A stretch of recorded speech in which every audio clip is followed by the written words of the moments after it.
Evaluate the limit as x goes to 0 of tangent x over 3x. So the first thing we should do when we approach a limit is just take the limit value and plug it into the function. So tangent of 0 you should know as 0. If you don't, you should at least know that tangent is sine over cosine. You should be able to evaluate sine and cosine at 0 and come up with 0, or plug it into your calculator. The denominator here, 3 times 0, would be 0.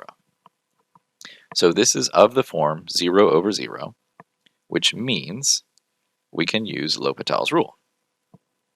And using L'Hopital's rule, this would be the limit as x goes to 0.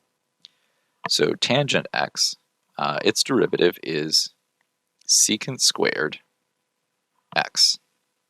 The derivative of 3x would be 3.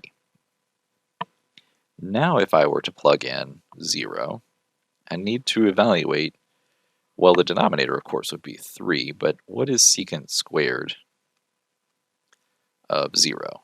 You might not be quite as familiar with that, but you should be familiar with the fact that secant is the same thing as 1 over cosine, and cosine of 0 evaluates to 1, and then we square that because it's cosine squared.